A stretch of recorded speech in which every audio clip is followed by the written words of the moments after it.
निराकार गुरु. श्री स्वामी समर्थ.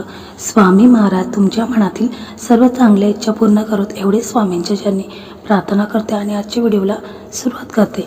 तर मित्रांनो, आपल्याला घटस्थापना करण्या अगोदर आपल्याला आपल्या घरातून या काही वस्तू आहेत त्या घराबाहेर काढायच्या आहेत. त्या संदर्भात आजचा व्हिडिओ आहे.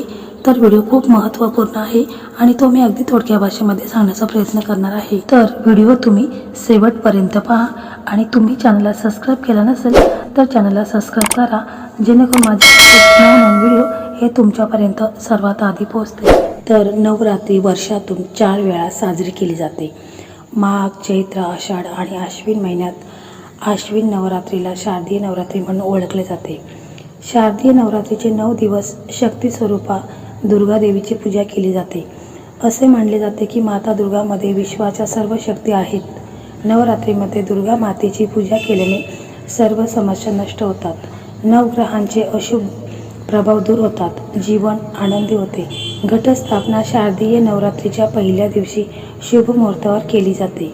यंदा शारदीय नवरात्रीची सुरुवात 15 ऑक्टोबरपासून होणार असून 24 ऑक्टोबरला दसऱ्याला समाप्ती होईल. शुक्ल पक्षातील प्रतिपदा तिथीपासून शारदीय नवरात्रीला सुरुवात होणार आहे. या शुभ मुहूर्ताची साधक आतुरतेने वाट पाहतात. देवीला स्वच्छता प्रिय आहे. घरात अस्वच्छता असेल आणि नकारात्मक ऊर्जा निर्माण करणारे घटक असतील तर देवी कधीच प्रसन्न होत नाही. त्यामुळे नवरात्रीच्या आधी घरात असलेल्या काही गोष्टी या अवश्य आपल्याला घराबाहेर काढायच्या आहेत.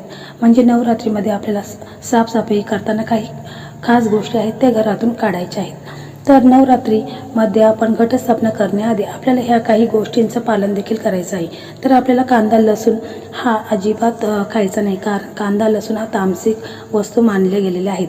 म्हणजे ज्योतिषशास्त्रानुसार नवरात्रीमध्ये भक्तांनी लसूण आणि कांदा याचे सेवन करू नये. त्याचप्रमाणे आपल्या घरामध्ये जे काही आपल्या देवाऱ्यामध्ये तुटलेल्या मूर्ती असतील तर ते आपल्याला त्वरित त्यांचं विसर्जन करायचं आहे. म्हणजे आपल्या देवाऱ्यामध्ये जे काही देवांचे फोटो टाका असतील किंवा अजून काही वस्तू असतील तर त्यासुद्धा आपल्याला त्याचं विसर्जन करायचं आहे. कारण त्याच्यामुळे आपल्या घरामध्ये निगेटिव्हिटी ही तयार होत असते. तर अशामुळे आपल्या देवाऱ्यामध्ये जे काही फोटो असतील तर ते आपल्याला अवश्य काढायचे आहेत आणि त्याचं नदीमध्ये आपल्याला विसर्जन करायचे आहे. प्रमाणे आपल्याला घट बसवण्या अगोदर आपल्याला आपल्या घरातील स्वच्छतेकडे लक्ष द्यायचे आहे. तर प्रत्येक गृहिणीने हे करायला पाहिजे, हे महत्त्वाचं आहे. आपल्या घरातील प्रत्येक रूमची स्वच्छता ही नवरात्रीच्या आधी व्हायला हवी, कारण आपण नवरात्रीमध्ये घटस्थापना करतो आणि साक्षात लक्ष्मी आपल्या घरामध्ये वास करत असते आणि जिथे स्वच्छता असेल तिथेच माता लक्ष्मी असते. त्यामुळे आपण या नवरात्रीच्या आधी घरातील प्रत्येक कानाकोपरा, घरातील जाळी जळमट हे आपल्याला काढून टाकायचे आहेत. आपण कितीही म्हणाले तरी माझे घर स्वच्छ असते तरी पण घरामध्ये कानाकोपऱ्यामध्ये धूळ साचलेली असते आणि जाळी झालेली असते. आपल्याला नवरात्रीच्या काळात संपूर्ण घर अगदी चकाचक करायचं आहे. आरशासारखं आपल्या घरामध्ये माता लक्ष्मी अखंड वास करावा यासाठी प्रत्येक स्त्रीने नवरात्रीच्या आधी हे काम करणे आवश्यक आहे. कपडे, भांडी संपूर्ण घर स्वच्छ करून घ्यायचे आहे आणि या काही वस्तू आहेत ज्या आपल्याला घराच्या बाहेर काढायच्या आहेत. त्याचप्रमाणे आपल्या घरामध्ये जे काही फाटलेले कपडे वगैरे असतात तर बरेच दिवसापासून आपण असे ठेवलेले असतात, परंतु आपण काही त्याचा वापर करत नसतो.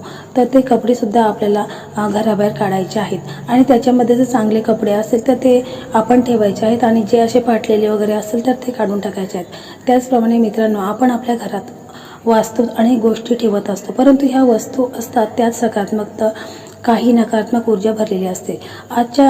आजच्या व्हिडिओमध्ये आपण अशा गोष्टी सांगणार आहोत की ज्या काचेच्या आहेत त्यासुद्धा आपल्याला घराबाहेर काढायच्या आहेत. म्हणजे आपल्या घरामध्ये काही काचेचे कप असतात, बशी असतात किंवा अजून काही ग्लास वगैरे असतात आपल्या घरामध्ये, तर ते तसेच पडले असतात, त्यांना असे तडा गेलेले असतात. तर आपण ठेवतो की राहू दे, एखादी वस्तू याच्यामध्ये आपण ठेवू शकतो, परंतु अशा ज्या काही वस्तू आहेत तर त्या आपण घरातून अवश्य बाहेर काढायच्या आहेत. कारण ह्या वस्तूमुळे जी काही नकारात्मक ऊर्जा जी काही पडत आहे त्या नकारात्मक ऊर्जेच्या प्रभावामुळे घरातील धनधान्य समृद्धीत वृद्धी होत नाही, तुमच्या घरात पैसा टिकत नाही. चला तर जाणून घेऊया ही अशी कोणती वस्तू आहे? तर मित्रांनो, आपण आपल्या घरात काचेची भांडी ठेवतो, कपबशी ठेवतो, काचेच्या सजावटीच्या वस्तू असतात, आरसे असतात, दरवाज्यांना देखील काच लावतात, तर कपाटांना देखील आपण काच लावलेली असते.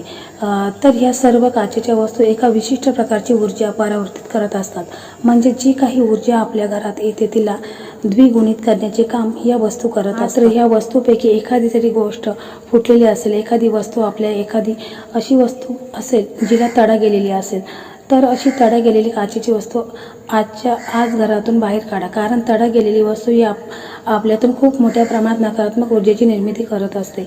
आणि मित्रांनो, ज्या घरात नकारात्मक ऊर्जा असते त्या घराला घर पण राहत नाही. अत्यंत विपरीत घटना आपल्यासोबत घडत राहतात आणि मग आपण आपल्या नशिबाला दोष देतो. खरं तर आपल्या प्रत्येकाचे नसीब बलोत्तर असते, परंतु आपण आपल्या ज्या काही चुका करतो त्यावर पाणी फेरावं लागते. तर मित्रांनो, अशी ही तुटलेली काच आजच्या आज बाहेर काढा आणि त्यातल्या त्यात आरसा फुटलेला असेल, काच आणि आरसा असेल तर तो आपल्याला आजच्याच काढून टाकायचा आहे. म्हणजे फुटलेला तडा गेलेला आरसा देखील आपल्याला ठेवायचा नाही. त्यामुळे देखील आपल्या आरशामुळे आपल्या घरामध्ये घरातील लोकांचे आरोग्य बिघडते. आपल्या घरातील लोकांमध्ये भांडणे होतात, वादविवाद होतात. तसेच या सर्वांचे रूपांतर घरातील लक्ष्मी निघून जाते आणि घरामध्ये आर्थिक अडचणी निर्माण होतात. तसेच मित्रांनो, वास्तुशास्त्रानुसार तुम्ही जर का राहत्या घरी बेडरूम किंवा घराच्या प्रवेशद्वाराजवळ काटेरी वनस्पती लावली तर तुमच्या वैवाहिक सुखात बाधा येते. तसेच ते झाड आर्थिक समस्या निर्माण करू शकतात नवरात्री आधी. त्यामुळे तुम्ही अशा झाडांना शेतात किंवा घराबाहेर लावू शकता. त्याचप्रमाणे बेडरूमच्या मध्यभागी TV ठेवू नये, हे देखील परस्पर संघर्षाचे कारण बनू शकते.